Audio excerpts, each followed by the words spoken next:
Giving this house to Mara is like putting a crown on a stray dog. It is wasted. I watched my father say those exact words through the living room window while my sister Leela threw her head back and laughed. They were standing inside my house throwing a massive launch party for her fake brand, drinking champagne paid for with money they stole from me. I looked down at the paper in my lap, the original property deed. They think I am a homeless drug addict because that is the lie they told everyone to explain why I disappeared. They do not know I am actually the landlord, and they do not know I am about to turn off the lights on their entire life. 48 hours earlier. My hands were inside a stranger's chest cavity. That is the job. I am Mara, 26 years old, and I work trauma. You learn fast in the ER that panic is what kills you, not the bullet. You stop the bleeding, you assess the damage, and you make the cut. I was scrubbing out when my phone buzzed against my hip. I expected a lab result. Instead, I saw a credit monitoring alert. New line of credit opened for $150,000 secured by real estate asset. I stared at the screen. I did not apply for a loan. I did not even use credit cards. I swapped shifts and drove straight to the county recorder's office. I did not wait for an appointment. I knew exactly what to request. 10 minutes later, the clerk handed me a copy of a quitclaim deed. The document stated that I had voluntarily transferred my property, the house my grandfather bought for me, to an entity called Meridian Crest LLC. At the bottom was my signature. It was a decent forgery, shaky on the M, but close enough to pass a casual glance. My mind raced through the logistics. Banks require ID. They require face-to-face signing. Then I remembered the box. When my parents kicked me out 2 years ago, they generously let me keep a box of high school junk in the attic. My old learner's permit was in there, my expired hospital badge. Leela is 3 years younger than me, but with a black wig and the right contouring, she looks enough like me to fool a bored notary in a strip mall. She did not just steal my house, she stole my face. I tracked down the notary who stamped the deed. He was a nervous man working out of a shipping center. I did not ask him nicely. I slammed my current hospital ID on his counter and told him I was calling the Secretary of State to report fraud. He folded instantly. He opened his logbook, and there, right next to the forged signature, was a thumbprint required by state law. That was not my print. That was Leela's. This was not a civil dispute anymore. It was a felony. I did not go to the police. Police take reports. They do not give you justice. I went to the one person who hates thieves more than I do. My grandfather, Victor. He's 72, a retired corporate raider who eats distress signals for breakfast. I laid the deed and the photos of the notary logbook on his desk. He did not yell. He did not gasp. He just put on his glasses and read. Meridian Crest, he muttered while pulling up the LLC registration on his laptop. Registered agents Olivia and Grant. My parents. He looked at me, his eyes cold. They did not just steal it to live in it, Mara. They stole it to leverage it. They took out $150,000 against the equity. Why? I asked. Because Leela's lifestyle brand is bankrupt, he said while turning the screen to show me her declining metrics. They are cannibalizing your future on her vanity. He leaned back, steepling his fingers. We have them, Mara. The thumbprint puts Leela in prison. The fraud puts your parents on the street. We can call the cops right now. He paused, looking at me over the rim of his glasses. Or we can let them think they got away with it. We can let them dig the hole so deep they can never climb out. Do you want them arrested, or do you want them ruined? I thought about the years they treated me like a bad investment. I thought about the drug addict lie they used to explain my absence. Ruined, I said. I want them absolutely ruined.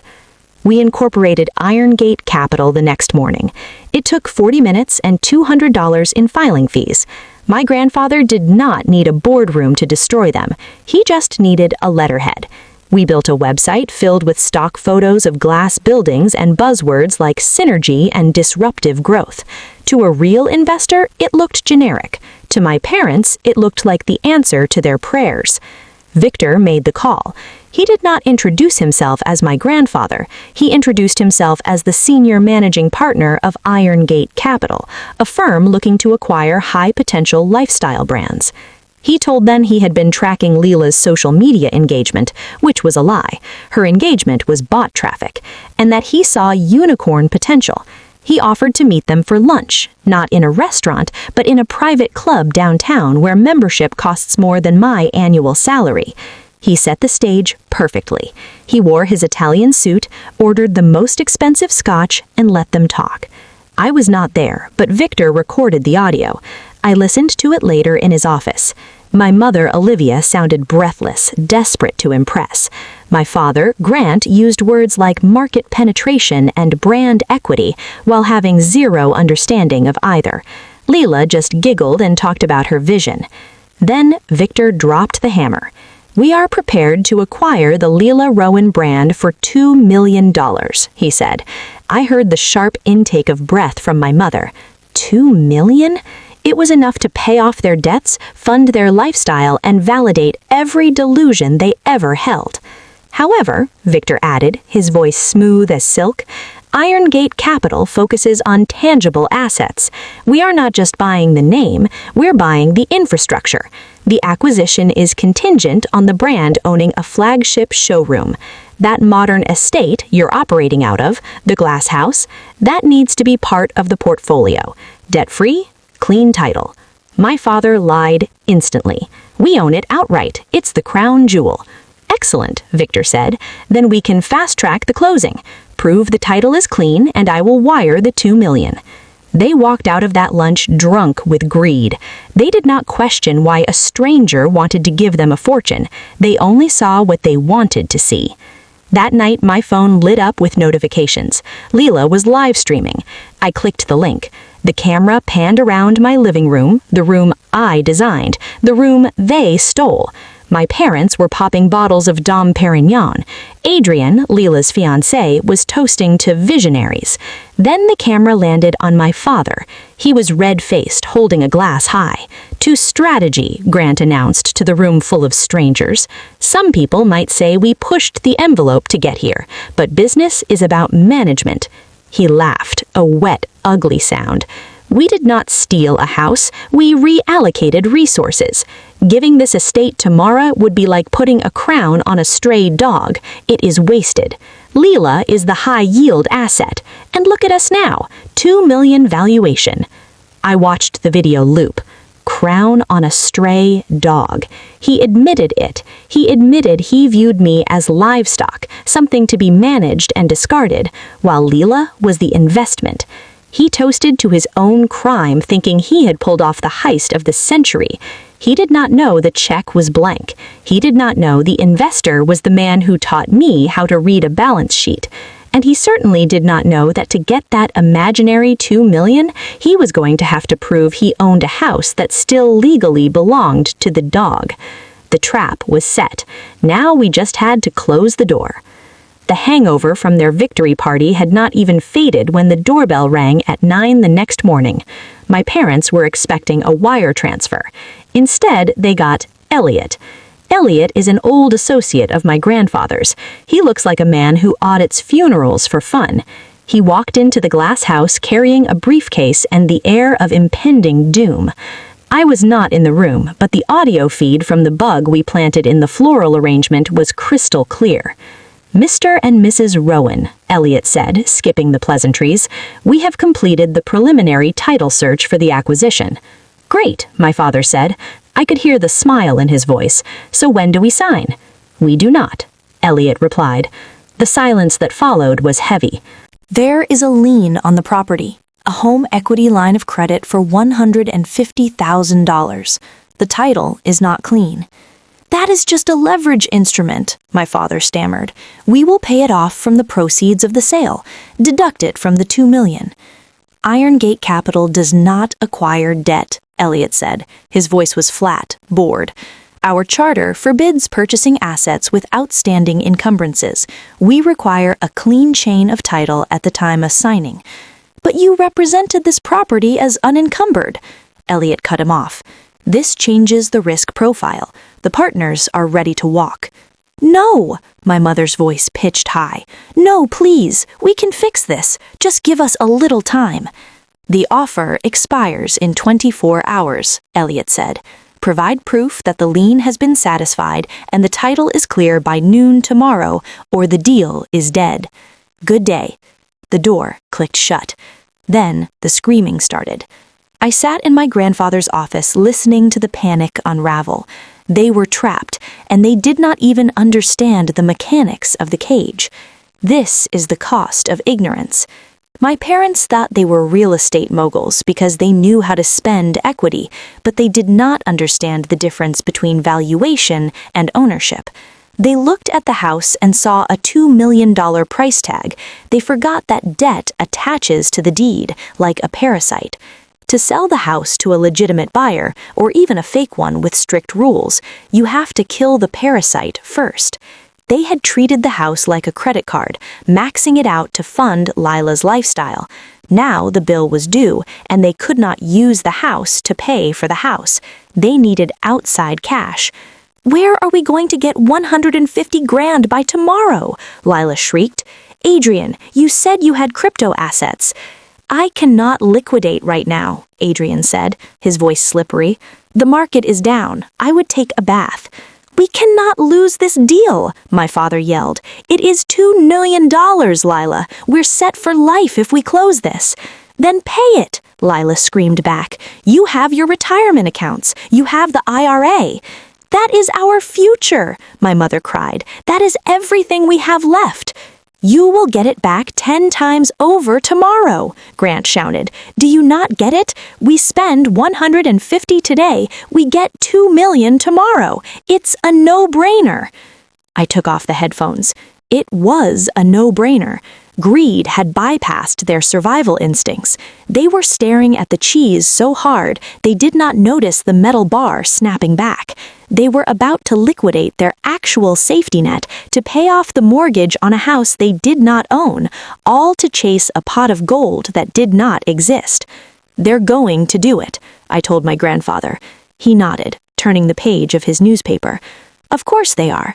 Pigs get fat, hogs get slaughtered. At 10:15 in the morning, my parents walked into their bank branch. I know the exact time because I have the transaction log. They did not walk in like people facing a crisis. They walked in like high rollers about to close the deal of the century. They were vibrating with that specific kind of manic energy you see in gamblers right before they put the mortgage on red. They sat down with the bank manager, a guy named Daniel, who had managed their retirement accounts for 20 years. Daniel tried to save them. He really did. He looked at the withdrawal forms for their IRAs and their emergency savings, and he turned pale. Grant, Olivia, he said, his voice dropping to a whisper. You understand what you are doing, right? This is a full liquidation. If you pull this money out before retirement age, the IRS hits you with a 10% penalty immediately, plus the bank fees for an expedited wire. You're lighting $15,000 on fire just to move this cash today. My father did not flinch. He leaned forward, his face flushed with the arrogance of a man who thinks he's smarter than the math. It's Iron Gate Capital, Daniel, Grant said, loud enough for the tellers to hear. We're closing a $2 million acquisition tomorrow. $15,000 is a rounding error. Just cut the check. Daniel hesitated. He looked at my mother. Olivia, this is your safety net. If this deal falls through, it will not fall through, she snapped. Her hands were shaking as she signed the release forms. She was not thinking about safety nets. She was thinking about the country club membership and the vindication of proving everyone wrong. She was thinking about the crown. Standing behind them, leaning against the wall in a slim-fit suit, was Adrian. He checked his watch every 30 seconds. He did not put a dime of his own money into the pot. He claimed his assets were illiquid in crypto staking pools, but he was more than happy to act as the foreman of their destruction. "We're burning daylight, Grant," Adrian said, tapping his wrist. "The wire cutoff is at 2. If that lien is not cleared by noon tomorrow, Irongate walks." That was all it took. My father slammed his hand on the desk. "Do it, Daniel. Wire the funds to the mortgage lender. Pay off the HELOC on the Briar Ridge property. Expedite." Daniel hit enter. In seconds, my parents' net worth went to 0. They wired $150,000 to clear the lien on my house, unknowingly paying off my mortgage with their retirement savings. They thought they were clearing title to sell the property. They didn't own it. I did. By satisfying the debt, they gifted me a debt-free asset worth $1.2 million and paid a $15,000 penalty to do it. They celebrated, believing $2 million was coming the next day. They had no idea the trap was sealed.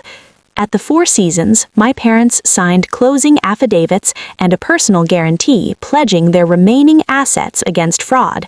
They proudly presented the bank receipt proving the HELOC was paid. Victor paused and asked for authorization from the silent partner. When the door unlocked, I walked in. I slid the notarized quitclaim record across the table. Forged signatures, forged thumbprints. I was the silent partner. I was also the landlord. Thanks to their wire, I now owned the property outright.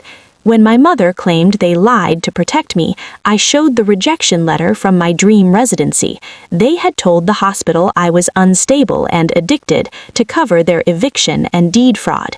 They did not protect me. They destroyed my career. There was no deal. The investment entity was a shell. The money was gone. Adrian walked out, disengaging himself from the collapse. Victor explained the consequences. Forged deeds meant contract fraud. Their remaining assets could be seized. I offered terms: vacate within 1 hour and avoid prosecution. They ran. The house sold 3 days later for $1.2 million. Pure profit. I kept enough for a quiet home near the hospital and placed the rest into a scholarship fund for nursing students abandoned by their families. That night, I deleted the evidence. I did not feel victorious, just free. Family is not blood. It's who stands with you when the ledger turns red. If this story stayed with you longer than the video itself, don't walk away. Subscribe. This channel is for people who actually feel what they hear. And if this story made you think about someone you care about, share it with them and drop a comment below.